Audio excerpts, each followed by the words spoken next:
Hey, sixth grade, this is Mr. Schaefer. Welcome back to school. Hope you had a great week last week, that we made you feel welcome and safe here, and maybe still some things that you're getting figured out in terms of where the school is, but we just hope you had a great first week. And today is your first pod lesson, so we'll talk about what pod is after these announcements. And reminders, lunchtime, make sure you're not caught off campus, okay? This is, older kids get to go off campus, you guys don't. We're just gonna have a safe lunch here on campus. And we do have some boundaries when it comes to the playground. You're good out by your sixth grade doors and the rest of the playground, track, football field area, but not over by the soccer field, the old soccer field, or the teacher parking lot. So stay in those areas, please. Also, Chromebooks and agendas. We'll talk about the expectation that you are always prepared for class. So gotta have those two things, a charged Chromebook and agenda every class you go to unless your teacher tells you otherwise.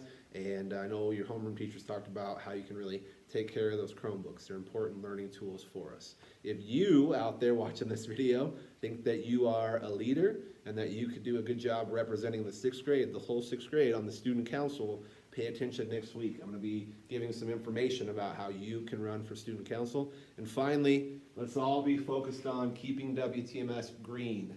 I'm not talking about the environment necessarily in this context. I'm talking about the safety things that we can do by wearing masks when we can't be distant, covering our mouths, making sure that we walk on the right side of the hallway. That way we can be on campus in the green area, because if our status moves to yellow or red, we'll have to go back into an online thing. So keep doing those things, even if they're not fun. We'll get through this together, I promise. So let's talk about what POT is, okay? Here at WTMS, we care about you as a whole child, your physical growth, your intellectual growth. Obviously, that's what school is about for the most part. But we care just as much about your, see that cool arrow? Social, emotional growth, okay? How you interact with people, which is just an essential part of life.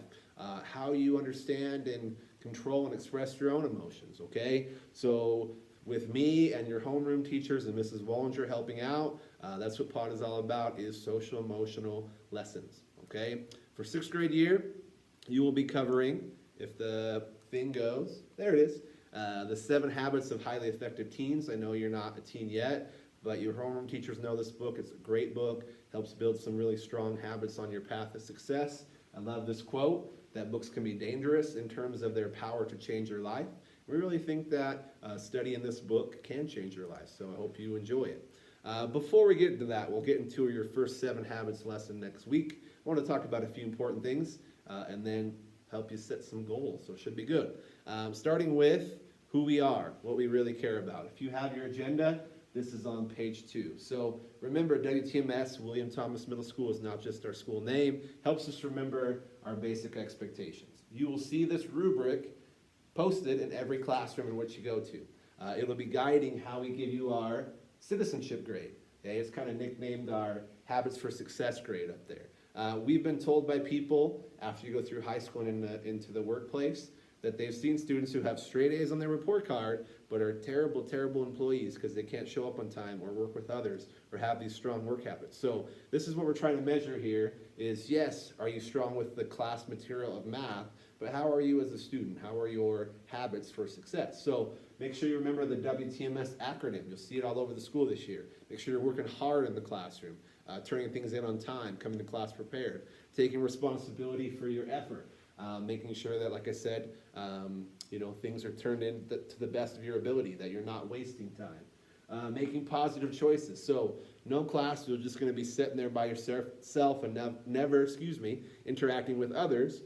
You are going to be working with others, and you need to do so kindly, having a positive impact on those around you, and you're always showing respect for whoever you come in contact with. So it's a big part of what we do. Remember that. Work hard, take responsibility, make positive choices, and show respect.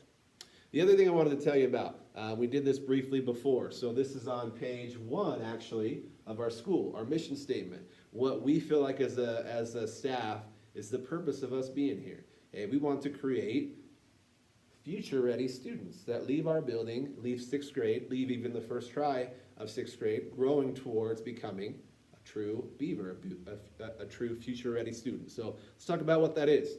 First off, you're a builder and a leader. Yeah, I know our mascot there can kind of get some heck sometimes, but it's actually a cool animal.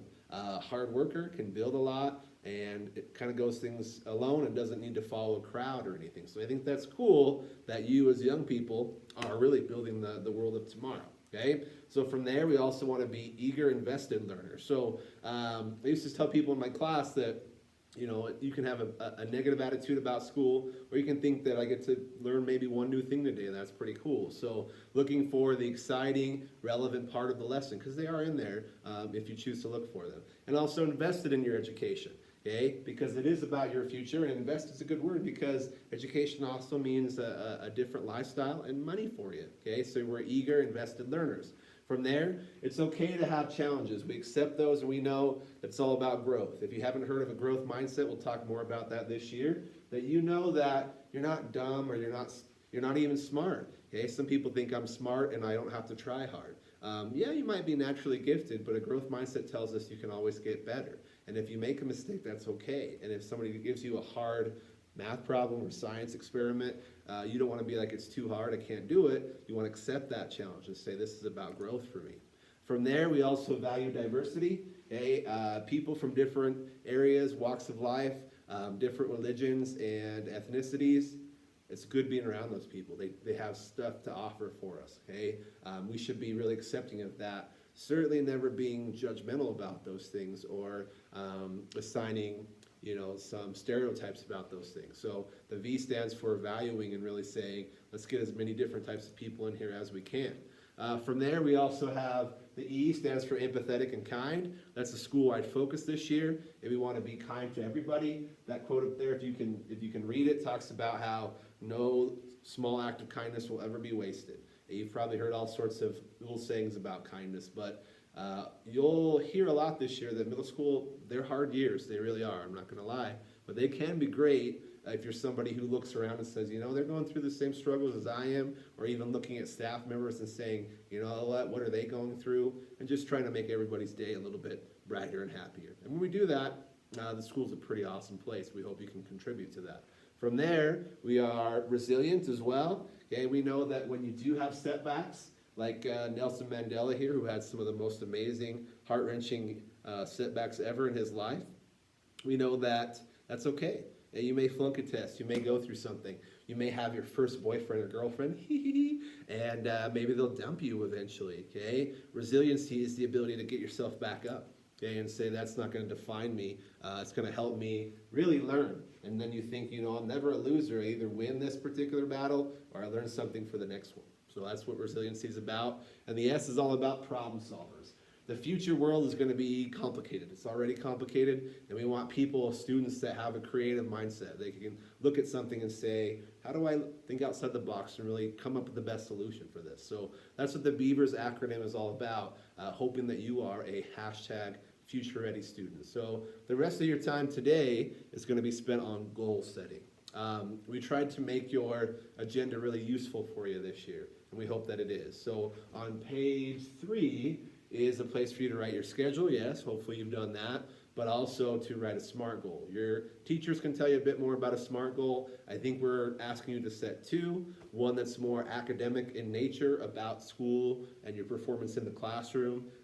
It could be about all your grades or just getting better at something, one particular subject. And the other one is for outside of school stuff or maybe a sport or something like that, okay? Your homeroom teachers will help you remember the SMART acronym to make sure that your goals fit into this context, meaning they're specific. So instead of I'll get better at football, you can say that I am going to score 1 touchdown coming up, okay? Make it specific as possible.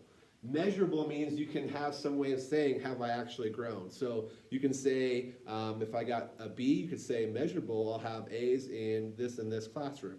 Attainable means, yes, we want to shoot high and shoot for the stars a little bit, but you have to be realistic in the way that you set your goal. So that kid who maybe wanted to score a touchdown or a goal or run a certain time in cross country, they can't make that impossible. You can't say, I'm going to score 50 touchdowns a game. That would be cool, but not really attainable. Relevant is everything is relevant for you. Okay, we're talking about school, it should be fine. And then time-based, timely. Okay, when you write your goal, you need to say, by this point or by the end of the trimester, I will do this, by this game, by this context, so we know that there's a time frame involved. So if you have questions, talk to your homeroom teachers about the SMART acronym.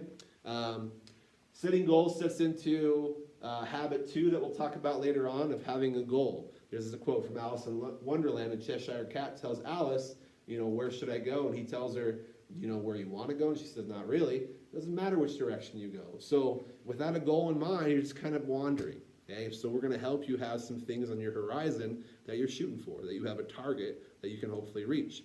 We always try to end our pod lessons with a quote to end on or think about. Okay? And this is from a French author. He talked about, a lot of people will tell me, I want to do this, someday I want to do that, but they're not really doing anything to make it happen.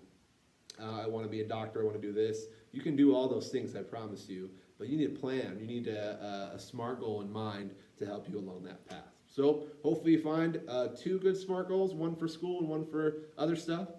Thanks for listening to the video, and hope to talk to you guys more soon. Have a great week. See ya.